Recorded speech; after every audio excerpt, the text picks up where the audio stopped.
Hi, everyone, and welcome to our 7th week of class.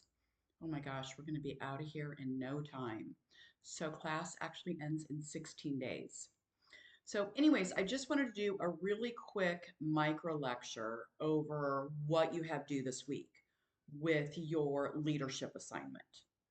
So, this week you're going to be learning about leadership capabilities and what exactly that means. So, leadership is part IQ intelligence, but people are finding it more and more likely that successful leaders have EQ intelligence, which is called emotional intelligence.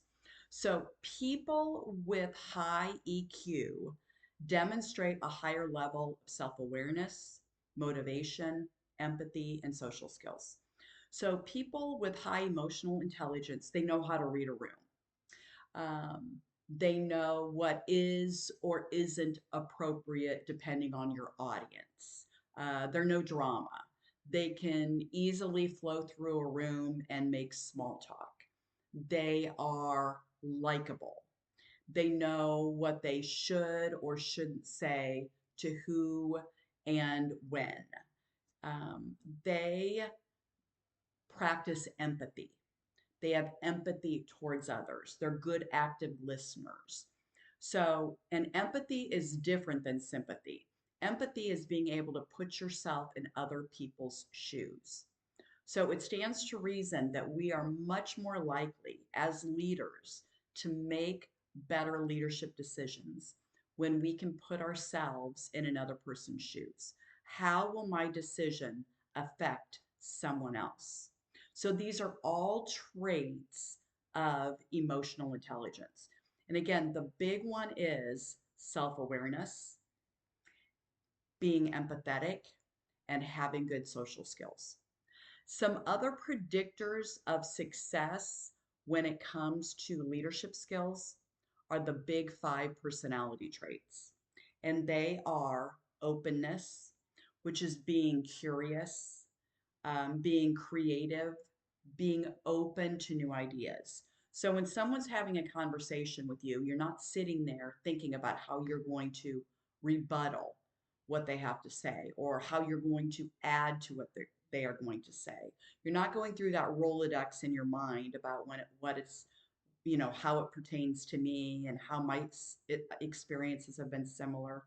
You're just focused on the messenger of the message and you're actively listening. So it's all about learning.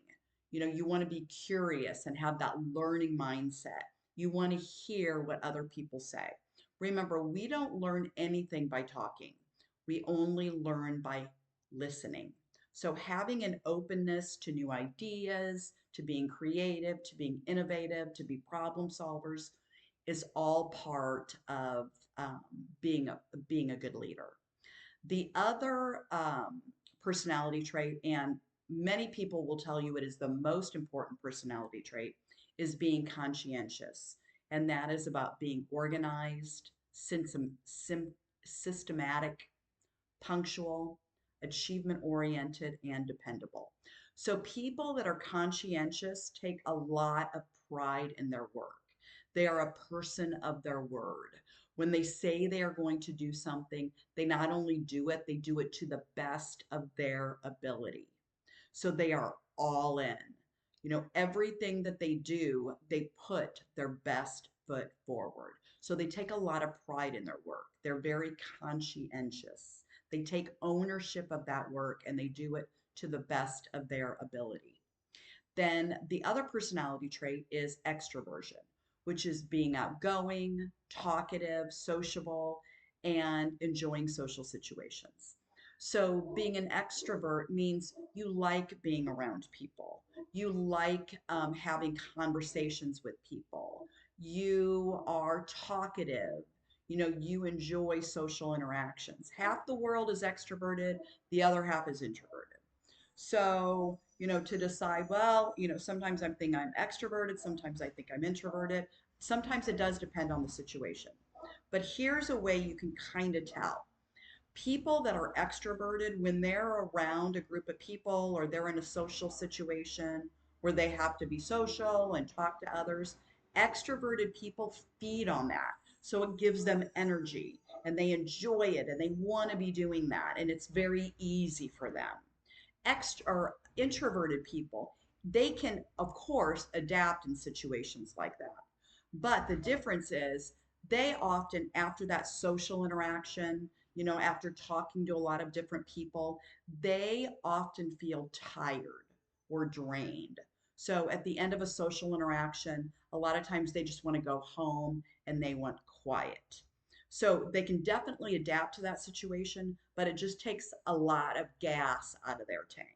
So now they need time to be alone and to kind of process it. It doesn't really feed them like it does extroverted people. The other personality trait is agreeableness, being tolerant, sensitive, trusting, kind, and warm. People like to do business with people they like. It's just that simple. So when you're kind and you're warm and people view you as trusting, which again, this all goes back to emotional intelligence, people are more likely to listen to what you have to say. And as a leader, they're more likely to follow you because they trust you, because you're sensitive, because you're trusting, because, you're not dramatic. You don't repeat things that you have heard. You're kind, you're warm, and you're approachable. So you're very agreeable. You're easy to get along with. And then the last personality trait is neuroticism. And, this is one of the traits of successful people is a lot of times they're anxious, they're irritable, they're temperamental, and they're moody. So a lot of times that neuroticism, that anxiety, what that does is that fuels action. So it's not always a bad thing. It fuels action. That's what anxiety does, is it fuels action. It's only bad when that anxiety, fuels inaction. It's too overwhelming. You can't do anything. But for the most part, a certain level of neuroticism, a certain level of anxiety is good for us. Okay, it was great talking to you. Class ends soon. Please feel free to give me a call or a text if you have any questions or concerns about anything.